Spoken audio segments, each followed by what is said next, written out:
How long to die in cold, spelled Haas long to die in cold. A search conducted by Jennifer McCabe at or before 2:27 in the morning. That's a very, very nuanced and very important distinction. 2:27 and 42nd a.m. search, or timestamp associated with that search, is the timestamp associated when Safari was exited out of. So she could have made the search, and did make the search, at some point just prior to 2:27 in the morning, some 3.5 hours before John O'Keefe was found dying in the cold in front of Brian Albert's house. So if she did it before 2:27, I wonder exactly when she Googled house long to die in cold. What I will tell you is that what Mr. Lally said about her report is not quite true. He didn't quite get that right either. What she actually said is why the timestamp is listing the time of 2:27 and 40 seconds in the morning is unknown. Her words, not my words. That's what she said about the timestamp. That her conclusion is the reason for the definitive timestamp is unknown to her. I can't rule out something that doesn't exist. All right, well, It doesn't exist in the data that you have, ma'am. you would agree with me that with regard to your analysis of this phone extraction, you were given very specific instructions in terms of what to look at, correct? Correct. I had a very limited scope in this analysis. And who was it that gave you that limited scope? That scope was relayed to me by Detective Tully. Okay. Well, we know why it is, because we've had more time to distill it. There's something, and I'll take this opportunity since Mr. Lally brought it up and tried to explain what his theory, an incorrect theory of the timestamp is. I'll take a minute to explain what the actual true facts are. An Apple iPhone has a clock in it. It actually has two internal clocks. One of those internal clocks is run by a program known as Apple COCOA chord time. The Apple Cocoa chord time is the number of seconds from January 1st, 2001 until right now. So for instance, if I open my phone, which I just did, Apple Cocoa chord timestamp just noted the exact moment that I just opened my phone. And it's noted from January 1st, 2001. Right now, actually in 2022, in January of 2022, those numbers of seconds was around 665 million. About 665 million seconds had passed between January 1st at midnight, 2001, to January 29th, around midnight, around 2:27 in the morning, on January 29th, 2022.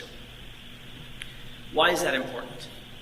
Because their expert, Mr. Guarino, indicated, oh, well, you can't rely on the timestamp of how long to die in cold, because that's at the exact same time as the Ozark basketball webpage was brought up. So something must have gone wrong. I don't really know what it was, but it must have been something. Well, what we would do, had we had an opportunity to cross-examine Mr. Guarino, is perhaps explain to him that which he doesn't know, which is the following. More than one web page can be up and open on a cell phone at any given time. The court knows this. Everybody who owns a cell phone knows this. You can have multiple pages open. One page is sitting on top of the other, and then there are multiple pages behind it. All those pages are still open and potentially running in the program, in the iPhone. The 2:27 how long to die in cold search was nanoseconds, milliseconds, before the Ozark basketball search page came up. How did Apple Cocoa Core Time relate those two events, those two artifacts on the phone? It happened like this. At some point, she searched, used her thumbs. The Apple iPhone doesn't coordinate the timestamp for when she's using her thumbs. People type faster, people type slower. It coordinates when someone exits out of a search. In other words, when you close that web page. She obviously Google searched how long to die in cold. We know that because we found the search. The deletion was not the deletion of the search, it was the deletion of the page. And as soon as that page was deleted, the other page behind it, Ozark Basketball, was immediately populated. And when I say immediately, not at the same time, nanoseconds behind it. We actually have the nanoseconds. It's 5 digits beyond the decimal point. We know exactly how that happened and why it happened. And Rick Green, our expert, has verified that, not through 1, not through 2, but 5 different tools, establishing exactly how long that it took for the Ozark page to populate behind the how long to die in cold page once Jennifer McCabe exited out of that page, if that makes sense. So we know that she was Googling how long to die in cold at minimum, 3 hours before John O'Keefe's body was ever found. This is not some anomaly. It's not a question. It's not, as their new expert says, unknown why the Google search took place, or the timestamp is what it is at 2:27:40. We actually know. Rick Green knows. His colleagues know. And the scientific community knows. Mr. Lally also said, Jennifer McCabe, she didn't delete anything. This stuff just happens. Well, stuff just doesn't delete itself on an iPhone. Everybody that has an iPhone, every 4-year-old that has an iPhone knows that stuff doesn't just delete itself. That's not how iPhones work.